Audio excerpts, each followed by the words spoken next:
Live look here at the White House, and that's where we are going to keep you here for this next story, because the White House putting this out on their social media channels. Did you see it? Here's the video. It is a wall of presidents there near the Rose Garden. Everything's normal, right? You're saying, okay, that's nice. Taking a look, you got President Obama, there's President Trump, and look who we have here for President Biden. It is the autopen, not his picture, but the autopen. And then you have to think, okay, was this an official account from the White House? Yes, it was.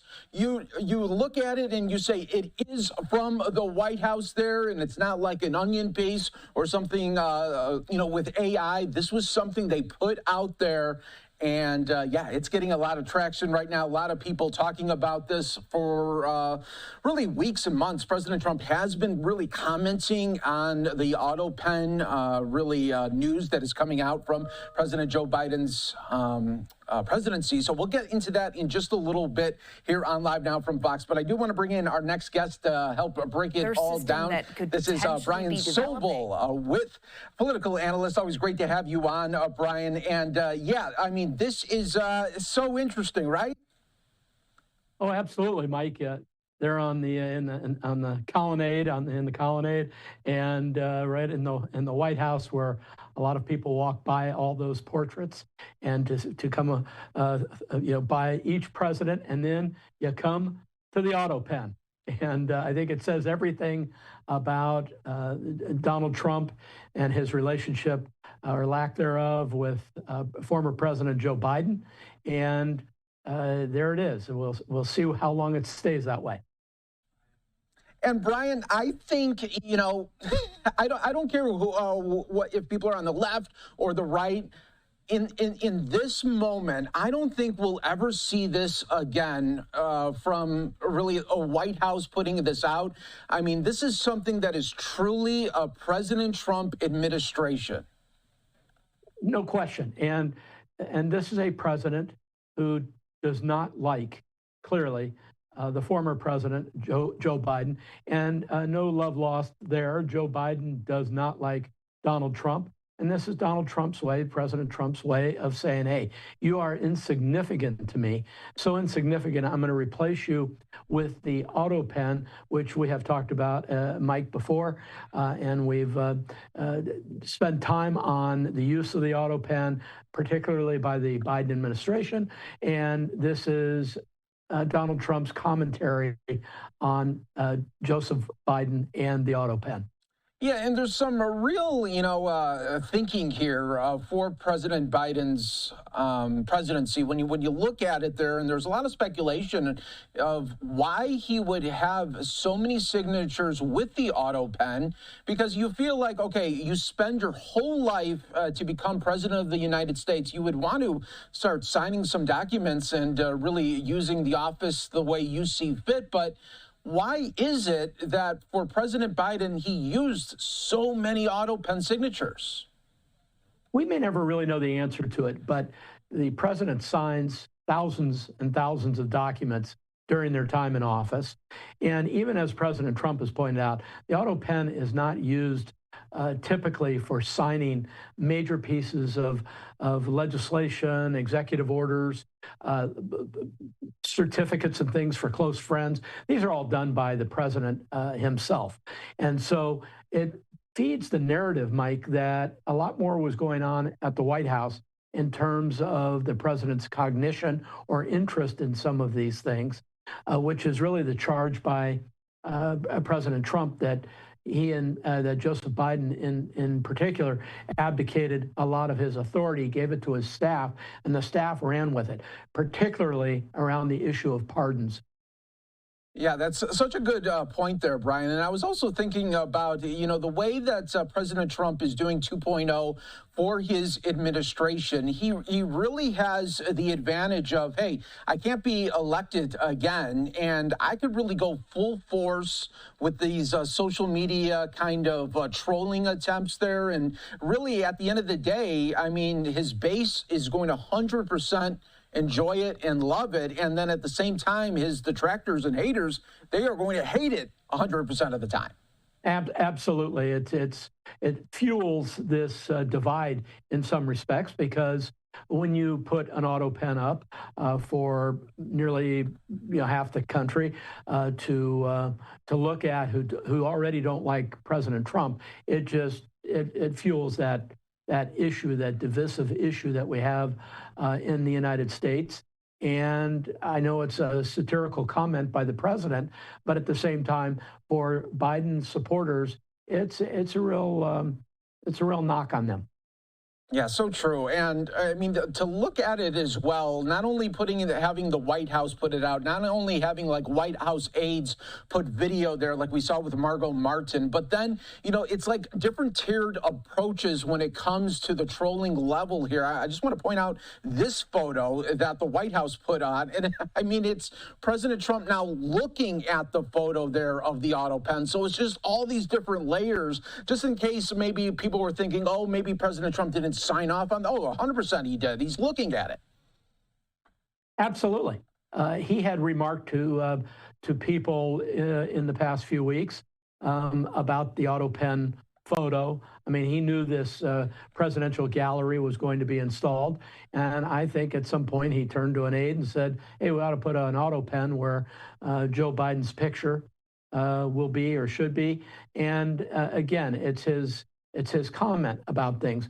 But Mike, you mentioned something else, and that is President Trump 2.0.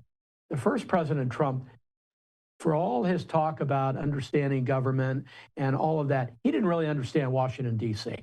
And then came Donald Trump 2.0. After 4 years in Washington, D.C., he hit the ground running, knowing exactly what he wanted to do and in what direction he wanted to go in.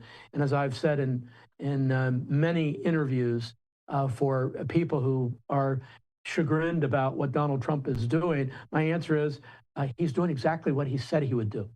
This is what he talked about on the campaign trail, and he's doing exactly what he said he would do. And by the way, then I remind people that it was Barack Obama himself who once said, elections have consequences.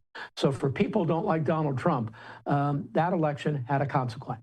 Yeah, that's so true. And I mean, you could also, for President Trump fans out there, they could actually thank probably President Obama for getting him involved in politics so much, because there was a lot of talk there of that White House Correspondents' Dinner when President Barack Obama was there, and he really was egging on Donald Trump, who was in the audience there. And a lot of people say it was that moment where Donald Trump says, you know what, I am going to run.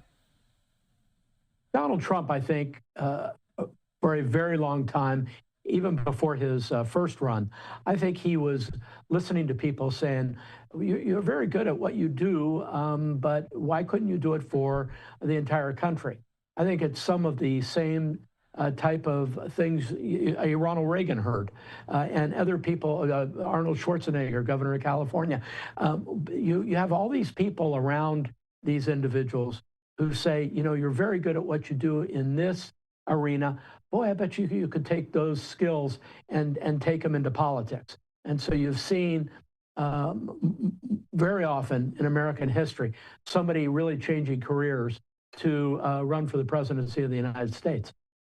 Yeah, that's such a great point there, Brian. And I also want to talk a little bit about, we see this type of, there's just a very distinct way that President Trump is able to communicate. Of course, he had before on Twitter and X. Now he does his Truth Social. But we see now on the left there, especially with Governor Gavin Newsom, he and his team are trying to emulate this in their own version and kind of like make fun of the way that Donald Trump talks and the way he talks to his fans out there. But it doesn't seem like it gets even close to what, President Trump is able to do. Why do you think Governor Gavin Newsom is even trying to go that route?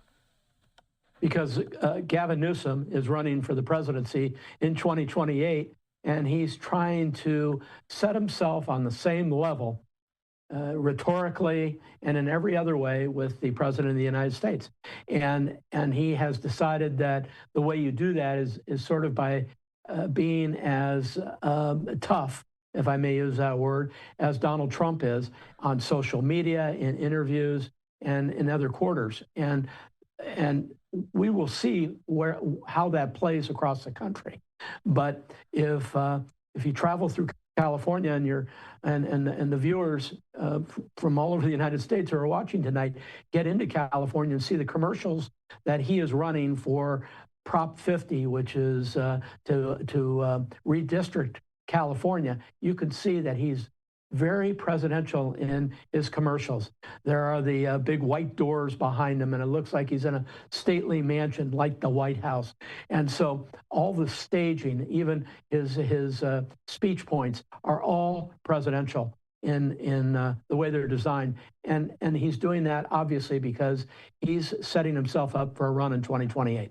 Yeah, but I hope that Governor Gavin Newsom knows that in 2028 he's not going to be going up against Donald Trump, and all of these attacks are always on the president there. So we'll see how it shakes out. It might be, at that moment, it might be maybe Vice President Vance that he's going after. Who knows?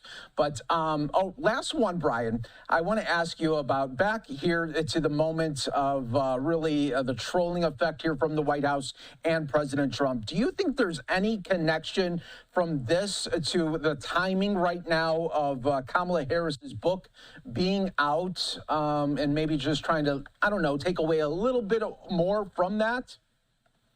Possibly, Mike, but I think that the bigger story here is that Donald Trump, President Trump, has become quite frustrated with the continual attacks from the left, particularly, and very left. And he's one that doesn't take that stuff lightly, and he strikes back. And this gallery at the White House now is his, again, satirical way of striking back.